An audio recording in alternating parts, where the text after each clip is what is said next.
a fait 0 à 1000 users sur le MCP en quelques jours. Je trouve ça assez ouf de se dire, tu changes complètement ton univers de travail. Avant, les sales, ils travaillaient dans le CRM. Je suis pas certain que dans un an, les sales, ils continuent vraiment de travailler directement dans le CRM. Je pense que OpenAI est finalement un peu sous-coté par rapport à leur capacité. Leur plateforme, elle va s'adresser à tout le monde. Ils vont avoir des milliards d'utilisateurs sur des trucs où les gens vont pouvoir se créer des agents depuis leur téléphone. Tu prends ta liste et tu te lèves pas de ta chaise tant que c'est pas fini. C'est comme quand tu vas à la gym, tu vois, au début c'est super dur. Tu rentres, t'as des courbatures, t'es pas bien, tu t'es un peu fait traumatiser par ton coach. Et en fait, au bout de quelques mois, quand tu y allais de manière régulière, t'as développé le muscle. Bah, je trouve le call c'est pareil. Comme pour les forces spéciales, quoi. Bonjour à tous et bienvenue dans ce nouvel épisode d'Orprompt. Aujourd'hui, je reçois Benjamin Douablin. Je suis super content de te recevoir. Ben, comment tu vas? Salut Henri, écoute, merci beaucoup, ravi d'être là avec toi aujourd'hui. Bah écoute, on va parler de plein de choses aujourd'hui. On va comme d'habitude parler d'IA, mais aussi un peu de sales, de la tech d'une manière générale à SF, parce que tu es à San Francisco pour rien trahir. Est-ce que tu peux déjà me présenter un petit peu pour ceux qui ne te connaissent pas et présenter ton parcours? Ouais, carrément. Bah, du coup, donc moi c'est Benjamin Douablin, je suis cofondateur CEO de Full & Reach. Full & Reach, c'est un outil qui fournit de la data de contact et compagnie, donc pour les équipes commerciales qui font de la prospection. Donc globalement, des emails, des numéros de téléphone. La particularité de notre produit, c'est que on n'a pas de base de données, on a créé un agrégateur de plein de solutions d'enrichissement qui existent déjà sur le marché. C'est un marché qui est assez fragmenté. Et en fait, si tu fais de la prospection en France, en Angleterre, aux États-Unis, dans différentes régions du monde, souvent tu dois multiplier les fournisseurs. Donc ça te revient assez cher, il faut d'un point de vue opérationnel multiplier plein d'outils, les connecter à ton CRM, etc. Donc nous c'est ce qu'on fait, on les connecte, on les orchestre et on vérifie la donnée. Et on a aussi un peu disrupté le business model où on a un business model à l'usage, donc on ne vend pas des licences par utilisateur, on trouve que ça fait pas de sens en fait. Surtout à l'ère de l'AI où c'est des agents IA qui consomment des tokens, donc des crédits, et vendre des licences par utilisateur, je trouve que c'est pas du tout aligné avec les usages. On a lancé ça il y a bientôt 3 ans, depuis la France, avec mes cofondateurs Greg et Jean-Luc. Et on est parti très vite aux US. Il y a un gros marché sales aux US. On vend beaucoup à des équipes qui font du cold email, du cold calling. Et des US, c'est très agressif là-dessus. Donc on est parti et maintenant on a un peu plus de 5000 clients un peu partout dans le monde.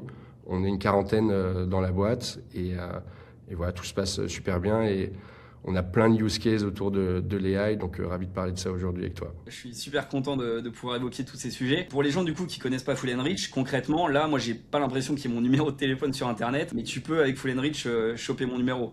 Ouais, exactement. En fait, vu qu'on agrège plein de fournisseurs de données, nos cas d'usage précis, c'est que dans le cadre du B2B, c'est-à-dire on vend pas de données à des entreprises qui vont faire de la prospection en B2C, donc ils vont contacter ce qu'on appelle des consumers, donc c'est des particuliers.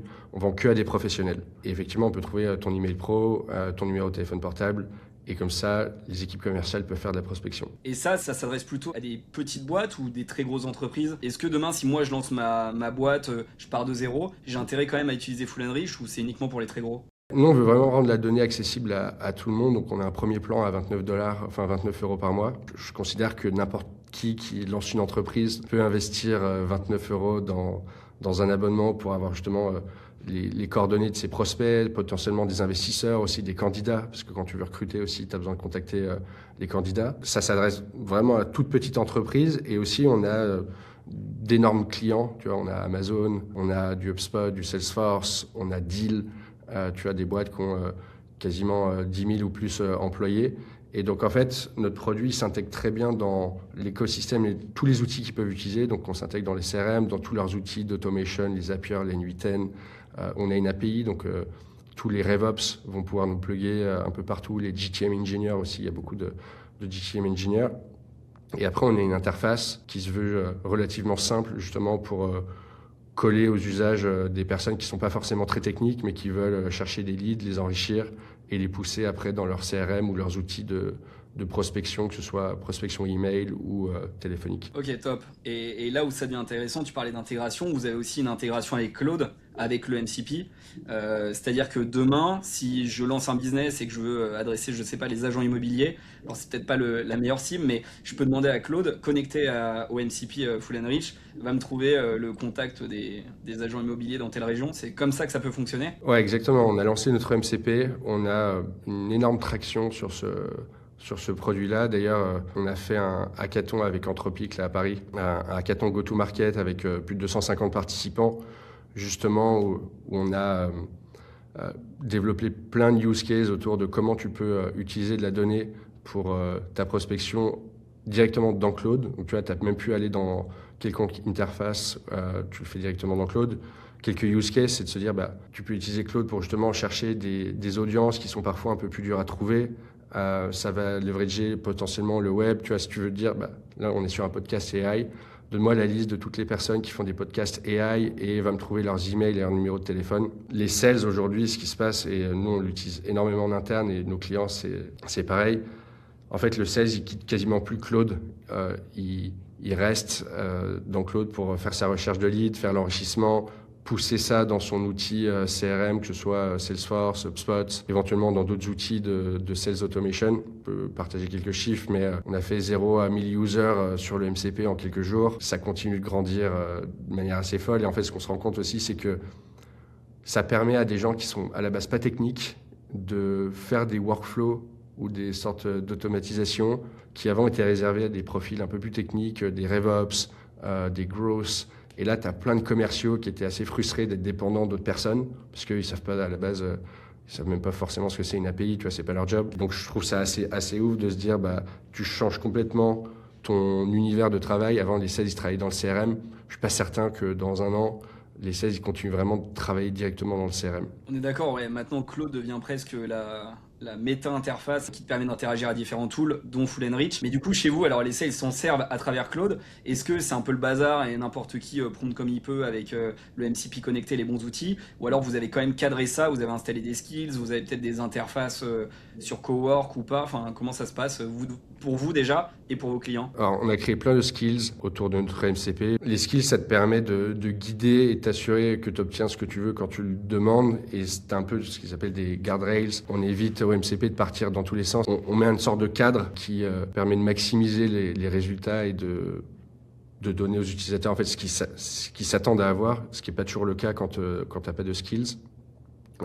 Donc je pense que c'est aussi ce qui fait qu'on a un bon MCP et que nos utilisateurs aiment bien, c'est qu'il y a eu beaucoup de travail en plus de créer le MCP sur la création de skills.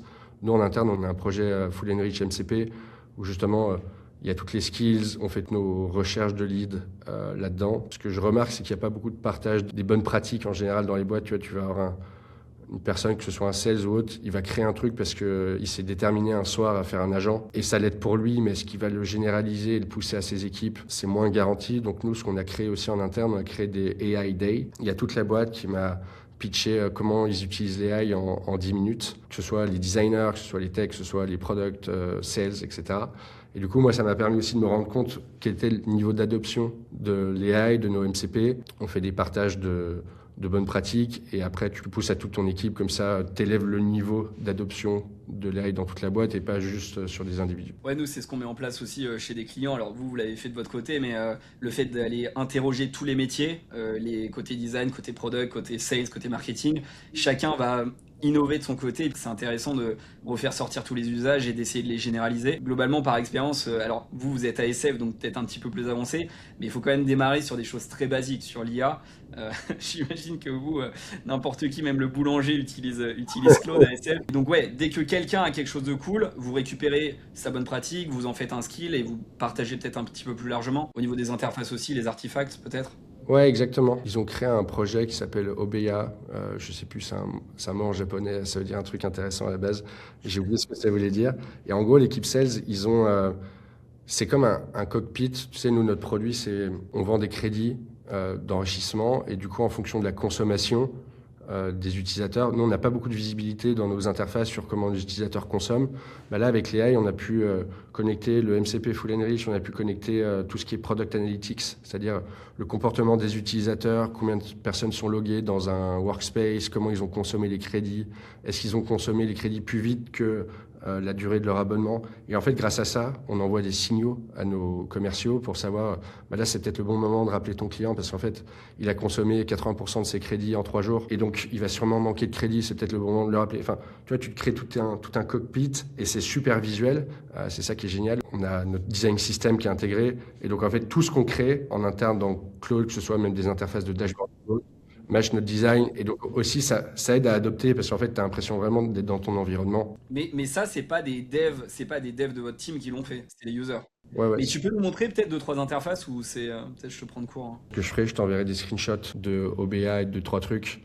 Et après, un autre use case que je trouve hyper intéressant aussi, c'est sur de l'account mapping. Quand tu es sales, tu vois, tu prospectes, mettons que tu es en contact avec une personne, mais c'est peut-être pas le decision maker. Et du coup, nous, on a des routines où, en fait, dès qu'on a un compte avec qui on est en démo, on va regarder c'est quoi son job title, c'est quoi sa boîte, et on va chercher, grâce au MCP Full Enrich aussi, tous les autres contacts qui sont dans sa région et qui peuvent être des bons personas pour nous. Donc les personas, c'est des types de profils qui ont l'habitude d'acheter chez nous. Donc tu vois, ça peut être des go-to-market engineers, des sales, des head of sales, des BDR, donc c'est tous ceux qui font de la prospection.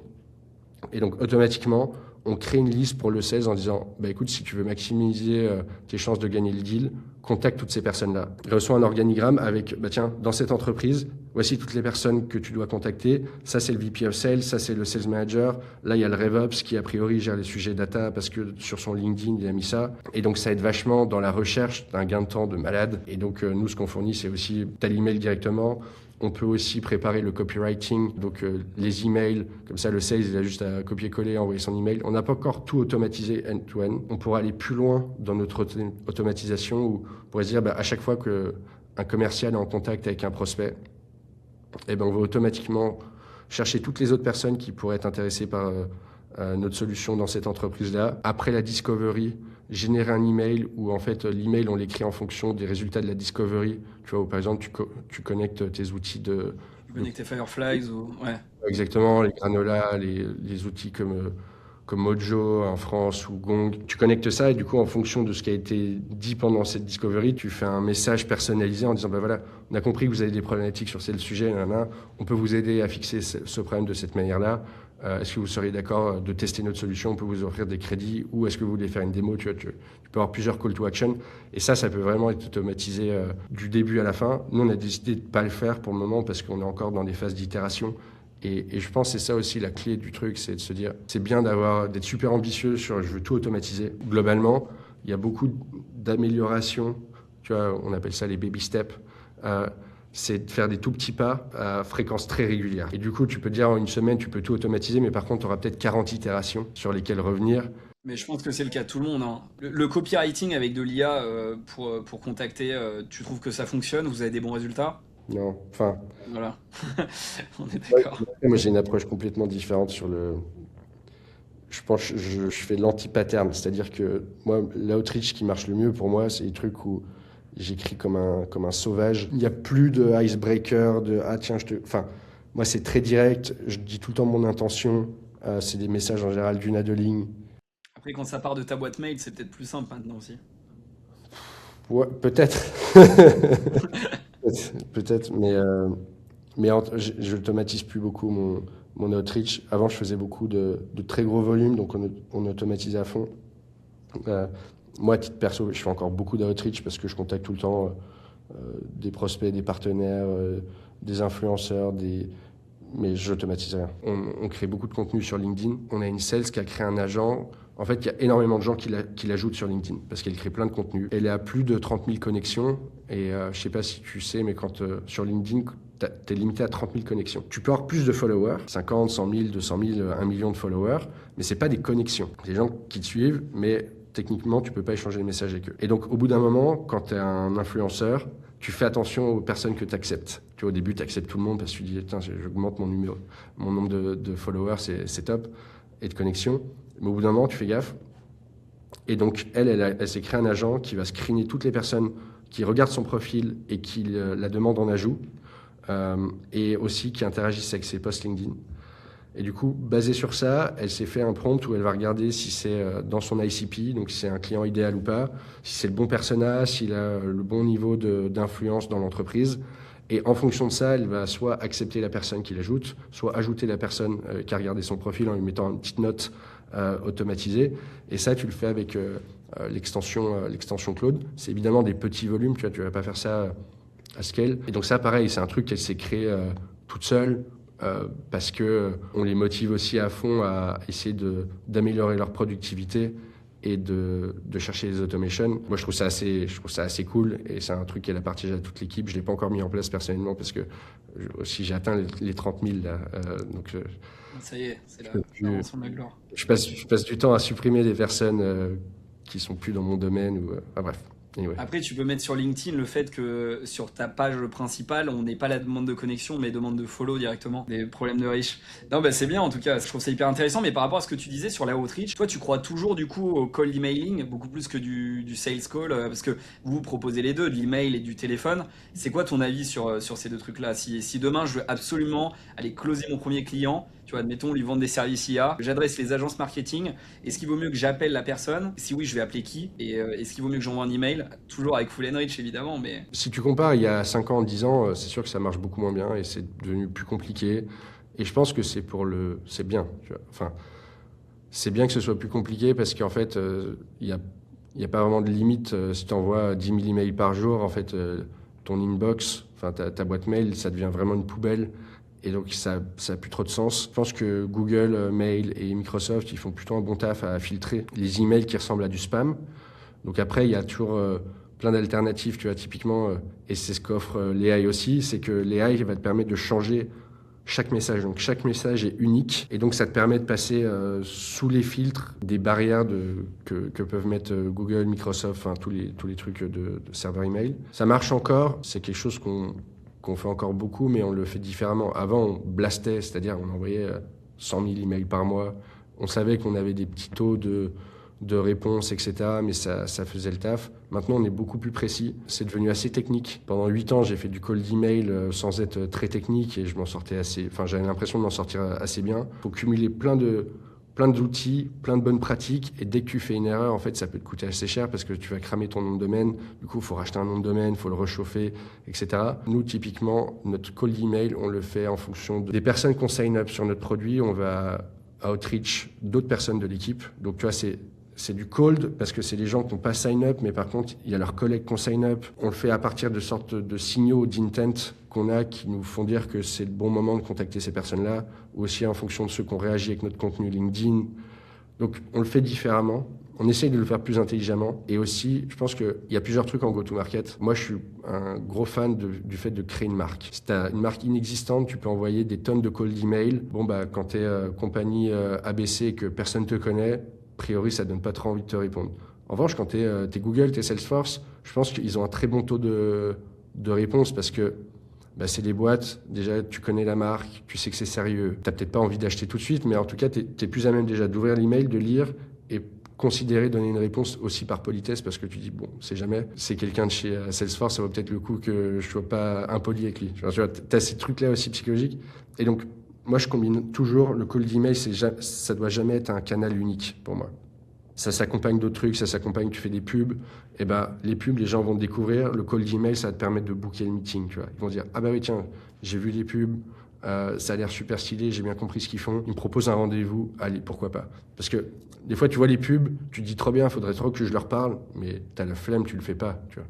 Et donc, le cold email, ça permet de capter la demande et quand tu as ce qu'on appelle une motion sales, c'est-à-dire que tu vends grâce à des équipes commerciales qui parlent aux clients. Je pense que c'est un bon moyen encore de booker des meetings. C'est très itératif. Je dirais pas que c'est ce qu'il y a de plus facile, mais en même temps, créer des super ads, c'est dur aussi. Faire du SEO, c'est dur, c'est long. Le GEO, donc ranker aussi sur les ChatGPT, etc. Tout le monde a la formule magique, mais en réalité, personne ne sait vraiment. Enfin, donc... C'est comme du SEO, globalement. C'est à peu près les mêmes strats. Ouais, mais celui qui a vraiment la formule, qui sait exactement quoi faire. Et pareil, pour le faire, ça veut dire qu'il faut créer plein de contenu. Est-ce qu'il faut le faire sur Reddit? Un jour oui, le lendemain non, parce qu'en fait, c'est constamment en mouvance. Et le call, du coup, parce qu'on en parlait, versus les appels. Call, je reste un super advocate de ça, j'y crois à fond. En fait, le cold call, beaucoup qui en parlent, assez peu qui le font, vraiment. Et je pense que c'est aussi c'est comme quand tu vas à la gym, tu vois, au début c'est super dur, tu rentres, t'as des courbatures, t'es pas bien, tu t'es un peu fait traumatiser par ton coach. Et en fait, au bout de quelques mois, quand tu y allais de manière régulière, t'as développé le muscle, tu vois. Et ben, je trouve le cold Ouais, call, c'est comme pour les forces spéciales, quoi. exactement. Je sais qu'il y a des fendeurs, ils continuent de le faire, ils s'assient dans les salles, ils le font. Moi, je le fais plus depuis un an et demi. Par contre, nos équipes en font, quasiment 100% de nos clients en font. Donc, je vois aussi que ça marche et les résultats que ça amène. J'ai plusieurs conseils là-dessus. Tu peux pas faire du cold call comme tu fais du cold email. Le cold email, t'es pas très regardant sur qui tu mets dans ta liste. Tu t'en fous, tu vois, ça te coûte rien, t'envoies l'email, ça part. Si le mec répond pas, il répond pas. Le cold call, chaque personne dans ta liste, donc je fais tout le temps avec des listes super restreintes. Tu vois, tu mets 50 à 100 personnes max. Et moi, ce que je fais, c'est chaque personne, je me dis, est-ce que je suis ultra convaincu qu'il a besoin de ma solution? Tu vois. Parce qu'en fait, je peux pas rentrer dans un call où je me dis, ah, je vais le déranger, etc. Non, je l'appelle parce que j'ai une solution à lui apporter et je vais l'aider dans son business. Quand tu es convaincu de ça, bah déjà, c'est plus facile. Et après, tu te détaches de la personne qui est en train de faire le call. Tu vois. Si la personne en face, elle te remballe parce que c'est pas le bon moment, parce qu'elle est vénère, parce qu'il y a tout le temps 15 000 raisons de remballer quelqu'un qui fait du call, eh ben, le prends pas personnellement, tu raccroches, tu passes à la suite. Et je pense que ce qui marche aussi, c'est pas de le faire deux calls par-ci, deux calls par-là. C'est tu prends ta liste et tu te lèves pas de ta chaise tant que c'est pas fini. Moi, j'aime bien le côté un peu émulation de groupe où faut que ce soit animé, tu vois. Donc, si t'es sales ou t'es sales manager, faut te dire comment est-ce qu'on en fait un truc cool. Je dis tout le temps, c'est un number game. Faut connaître les chiffres et tu sais que tu vas avoir une bonne conversation sur 20 appels. Bah déjà, tant que t'as pas fait 20 appels, t'attends pas à avoir une bonne conversation, tu vois. Donc, faut aussi passer par ça. Puis après, tu as des outils qui permettent d'aller un peu plus vite. Tu as des trucs qu'ils appellent des power dialers où ils lancent plusieurs appels en même temps. Du coup, tu as plus de conversations. Donc après, c'est comment tu optimises ton temps. Mais je pense que la base, c'est tu décroches ton téléphone, tu le fais avec ton iPhone, tu n'as pas besoin d'avoir 15 000 outils. Tu te mets un spreadsheet avec une note sur le côté où tu t'es un peu écrit ton script. Et moi, je fais beaucoup de pain-based selling, c'est-à-dire de la vente basée sur les problèmes des gens. Tu mets en lumière le problème que des gens comme eux ont. Tu dis pas que eux ont ce problème-là. Tu dis, voilà, il y a des personnes de votre écosystème qui ont le même job title, qui rencontrent ce problème-là, ce problème-là, ce problème-là. Est-ce que c'est des problèmes qui résonnent aussi chez vous? Oui, non. Oui, lequel? Et là, tu commences à creuser, tu dis, bah, ok, la bonne nouvelle, c'est que nous, justement, on règle ce problème-là. Est-ce que vous seriez disponible demain à 15h pour qu'on cale un rendez-vous? Et tu vois, du coup, tu n'as même pas pitché ta solution, tu t'es assuré qu'il y a un problème qui, a priori, ta solution, ton service peut résoudre. Enfin, bref, après, il y a plein de techniques. C'est des bons conseils. Et du coup, pour conclure, la stack technique là-dessus, côté email, côté call call, est-ce que, donc tu disais l'iPhone, techniquement, pour les call call, mais est-ce que tu as deux, trois outils que tu préfères personnellement Nous, on utilise Aircall pour faire des calls. C'est connecté à notre CRM HubSpot. Donc, tu vois, les sales, ils ont leurs tâches. Il y a juste à cliquer sur Next, tâche completed. Ils mettent le résultat du call. Si c'était un bon call, bah, ça boucle une démo. Si c'était pas un bon call, ils n'ont pas eu. Tu recrées une tâche. Donc, tu vois, on essaie de les faire vivre dans le CRM encore pour ça. Il y a des outils comme Minari, comme SkipCall, comme Nooks qui permettent de faire aussi des appels avec du gros volume. J'ai personnellement pas essayé, mais j'ai l'impression que c'est des bonnes solutions. C'est les partenaires aussi de Full Rich. Donc moi, je suis assez minimaliste sur les tools. Enfin, franchement, je trouve que on a une période où il y a des outils dans tous les sens. Donc j'essaye de pas trop les multiplier parce qu'à chaque fois, tu te rends compte, des fois, tu utilises un outil 3 semaines après, tu oublies. Enfin, moi, perso, je suis pas un... Je te rejoins là-dessus. En général, comme tu dis, un bon spreadsheet, ça fait le travail. Quand tu travailles en équipe, il faut que la donnée elle soit dans ton CRM. Tu le fais pas que pour toi, tu le fais pour l'équipe et donc c'est important que ce soit partagé. Mais donc en général, déjà quand tu as une équipe, il faut qu'il y ait un RevOps ou un SalesOps qui ait préparé le CRM et qui ait fait en sorte qu'il y ait le moins de clics possible pour le sales et que ça soit pas une corvée de faire son call. Mais en tout cas, s'il y en a qui nous écoutent là et qui se disent ah faut que je commence, ne prenez pas la tête avec des outils. C'est un carnet de notes, un Google. Un Google Spreadsheet. Ah, par contre, il faut de la donnée, ouais. Donc, Full Rich. C'est un outil. Et pour les emails, du coup, Instantly, des choses comme ça, vous utilisez Ouais, nous, on utilise Instantly. Il y a des outils comme Smart Lead. Bah, il y a en France Lemlist qui est List, forcément. bien connu. Quoi d'autre? Bon, de toute façon, on a un peu fait le tour, mais bientôt, le CRM, comme tu dis, ça sera du cloud, hein. Du cloud connecté avec tout l'MCP. Tu vois un truc arriver comme ça ou pas? Le SaaS Apocalypse, on en pense quoi, vu de SF? Il y en a beaucoup qui parlent de AI SaaS. En fait, ça reste des SaaS, mais à l'intérieur, tu as évidemment beaucoup de couches d'AI. Je pense qu'il y a une période de 2 à 3 ans où les anciens SaaS n'ont pas encore fait la transition. Donc, tu as encore deux mondes. Tu as un peu les AI native companies et tu as les anciens SaaS. Je pense déjà que les anciens SaaS, ils vont. Enfin, s'ils ne se renouvellent pas, effectivement, ça va être dur pour eux. Euh, mais les bons vont se renouveler et vont faire une transition AI. Ça demande de prendre des décisions assez dures. C'est que beaucoup des nouveaux SaaS AI sont très usage-based, où tu vois, basés sur des tokens versus les anciens SaaS. Les produits AI, j'ai l'impression qu'ils se concentrent plus sur ce qu'ils appellent l'outcome, ou le résultat qui est attendu par chaque action, et ils te font payer par action qui t'amène un résultat intéressant. Alors qu'à l'inverse, les anciens SaaS, ils vendaient des licences par utilisateur que tu utilises ta licence ou le produit. C'est pas leur problème. Ils te vendent la licence. Et donc, c'est très dur de quitter un ancien business model pour un nouveau. Donc, je pense que ça, c'est ce qui ralentit aussi un peu la transformation. Et Il y a un SaaS là, un SaaS connu de Customer Service, je l'ai plus en tête, mais qui facture maintenant au case résolu. Intercom, enfin, Ouais, Fin, oui, Intercom, ouais. D'ailleurs, qui s'est fait racheter par. Salesforce, ouais, Ouais. exactement. Euh, Donc, c'est des boîtes qui sont capables de se réinventer.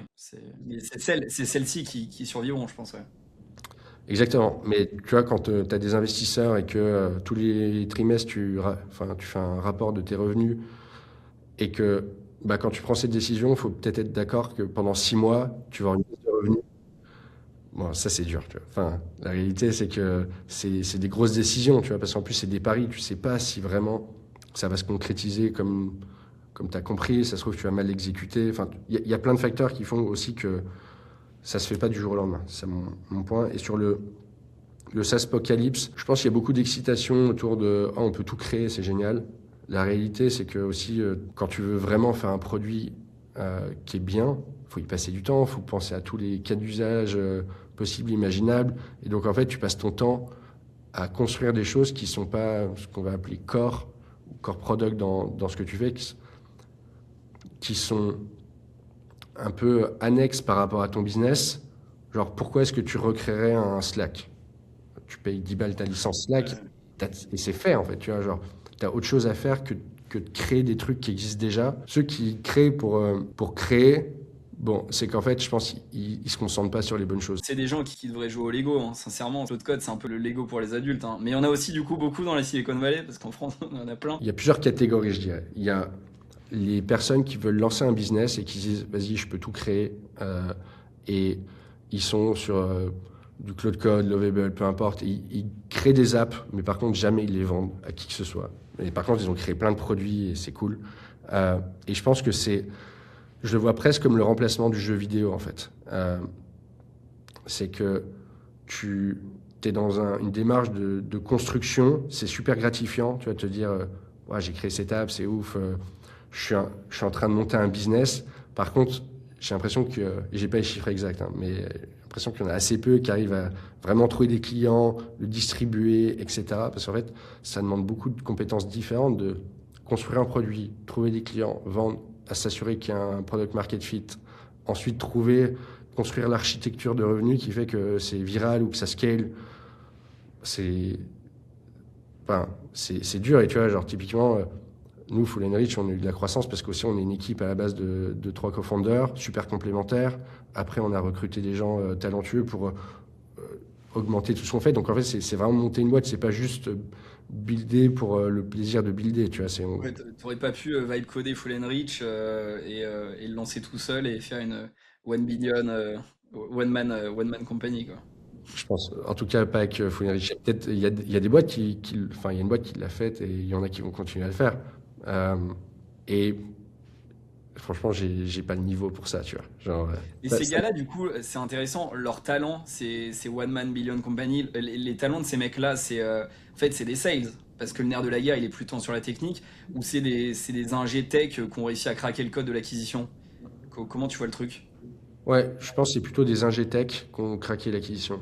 Il y a beaucoup de CEO très très forts dans la Silicon Valley. À la base, c'est quand même des mecs qui pourraient être CTO. Ils ont le degré en computer science et au final ils sont bons dans le business aussi quoi.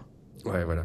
Et peut-être on a tous des curseurs sur lesquels on est plus ou moins haut. On peut être haut en technique, on peut être haut en design, on peut être haut en business, on peut être haut en, je sais pas, juste relationnel, etc. Et on n'est pas tous au même niveau, tu vois. Et il y en a, bah, ils naissent avec, ils sont très hauts en business, ils sont très hauts en tech. Et en fait, juste, on n'a pas les mêmes capacités. Ça veut pas dire que quand tu es plus bas, tu vas pas y arriver, au contraire, hein. Mais des fois, on joue pas, tu vois, on n'a pas les mêmes cartes en main, tu vois.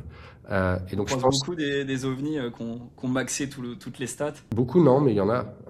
Enfin, tu vois, je pense aussi les founders de Notion, mec, ils outperforment. Enfin, et tu le vois, ils ont de la profondeur, surtout très cultivée. Enfin, juste, ils ont un prisme qui est super large. Et après, pour revenir sur ta question de base à SF, ce que je vois, c'est par contre, je pense que SF, c'est la ville qui consomme le plus de tokens au monde sur les AI.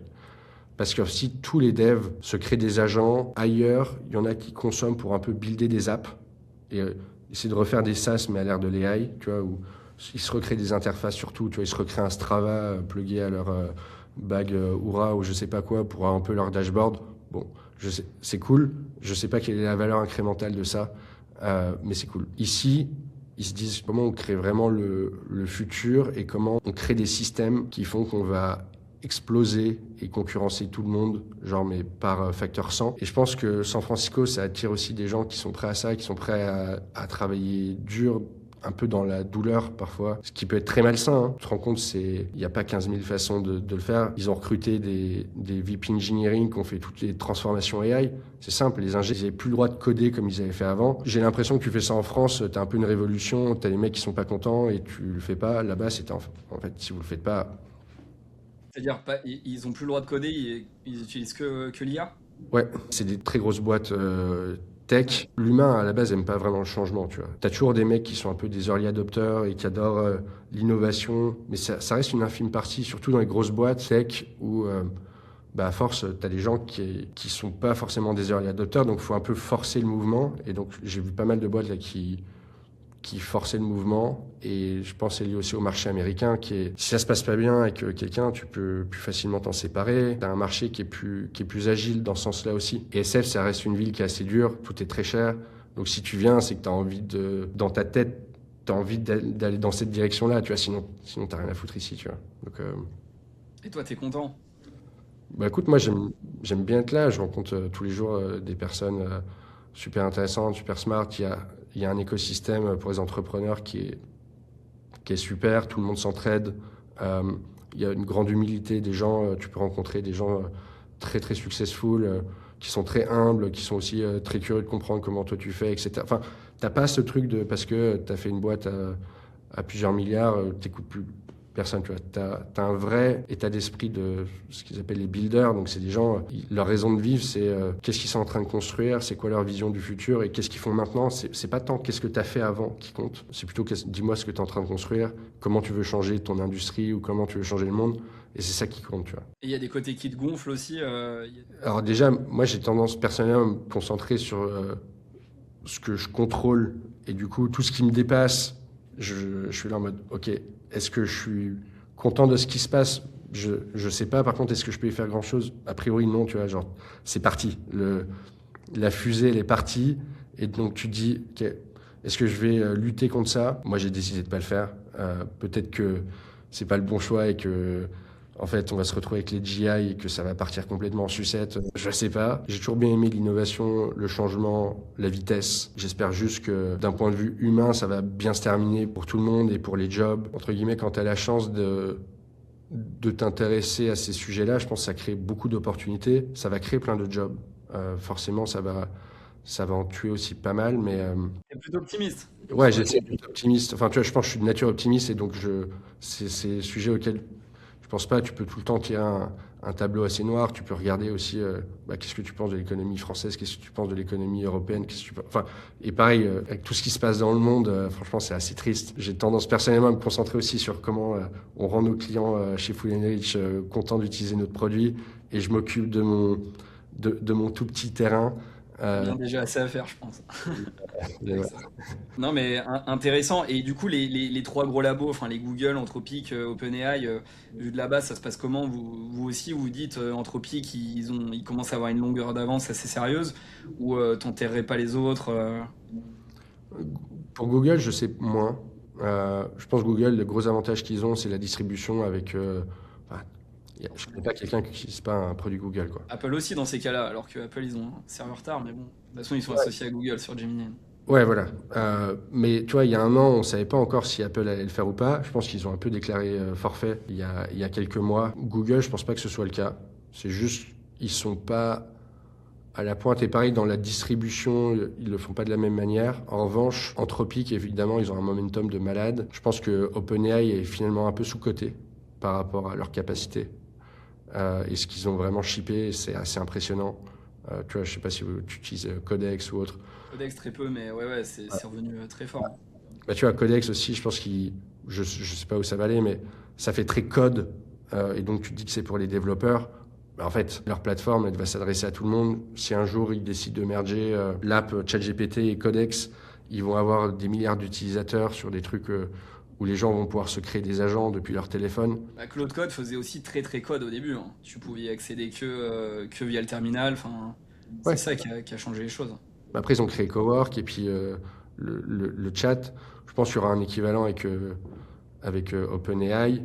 Et ils ont une distribution qui est monumentale. Je pense qu'ils ont un bon produit. Je suis pas dans ces boîtes-là, donc je sais pas comment ça se passe à l'intérieur. Je suis assez bullish sur les deux, en fait. Et tu penses pas justement que niveau cost, c'est complètement délirant? C'est-à-dire qu'en fait, ils nous mettent à disposition des abonnements à 20, 100 ou 200 euros par mois, peu importe, mais qu'en fait, ils sont à perte. Et quand tu vois que des modèles comme Fable qui commencent à sortir sont même plus dans les abonnements Pro, Max, peu importe, tout ça va se réguler aussi. Et de la même manière que quand Uber est venu à Paris, tu avais des codes promo, tu pouvais rentrer chez toi pour 10 euros. Là, avec les taxis, c'était 30 euros. Tout ça va se réguler et ça va flamber pour que ces entreprises soient rentables. Ouais, je suis pas encore dans les petits papiers avec eux pour avoir les réponses, mais c'est possible. Après, ce qui se passe déjà, c'est que dès que tu as un client enterprise, en fait, les licences à 20 ou 200 euros, dollars, tu as droit que quand tu es une petite boîte.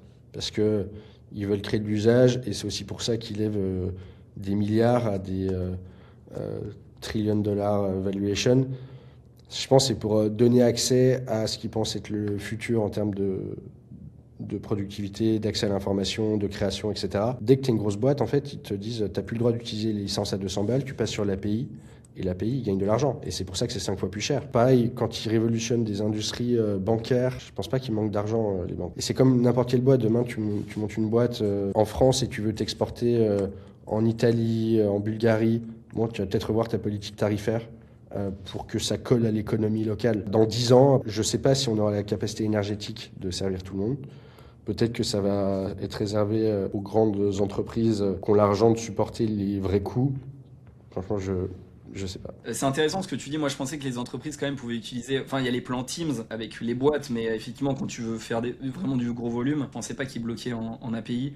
Je pense que tout ça va se réguler. Mais d'ailleurs, si on revient sur Full Enrich, vous, ça se passe comment? C'est tarif unique pour tout le monde? Il n'y a pas de préférence pour les petits ou les gros?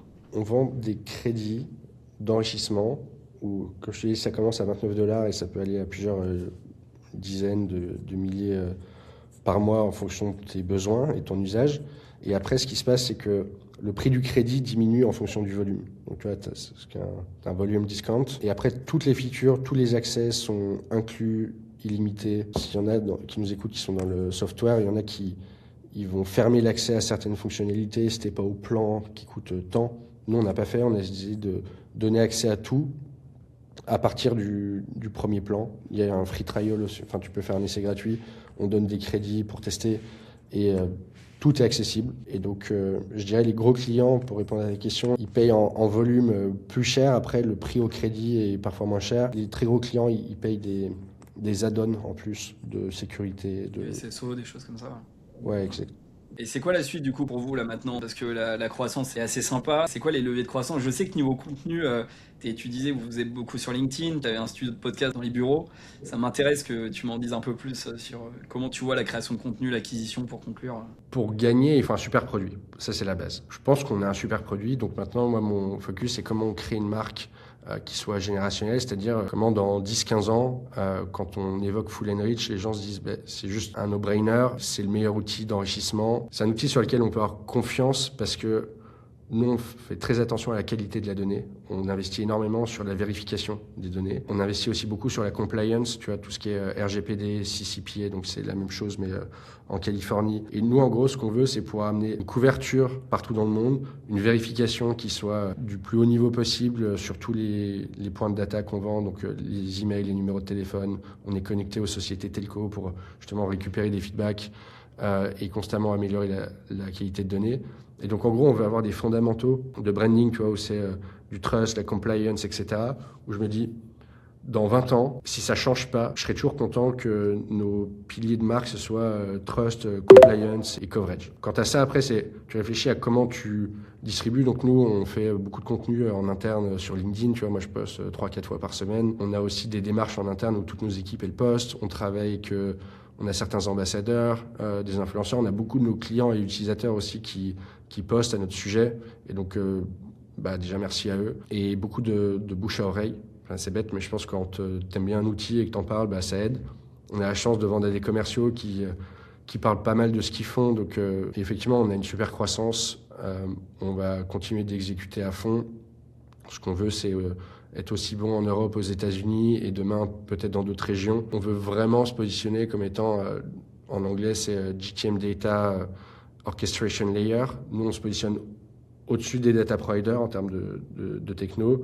On les agrège tous, on les orchestre pour savoir lequel on appelle en fonction de est-ce qu'ils sont aux États-Unis, est-ce que c'est plutôt un prospect européen. On a tous les layers de vérification de compliance et en fait, on veut connecter ça aux agents IA. Je pense que le marché va évoluer de cette manière, c'est que aujourd'hui, c'est les sales encore qui font de la recherche de leads et de l'enrichissement. Je pense que dans 5 ans, et peut-être avant, ce sera plutôt orchestré par des agents IA. Les sales continueront à vendre. Tu vois, je pense qu'on va vraiment arriver à ce qu'on cherche à faire dans le SaaS depuis 15 ans, qui sont, on va arrêter que les sales ils fassent du travail opérationnel et on veut qu'ils soient face aux clients. Avec l'ère agentic, on va y arriver, où en fait, tout le travail de préparation, de rassembler les informations, d'enrichissement, de follow-up, etc., ça va être vachement automatisé.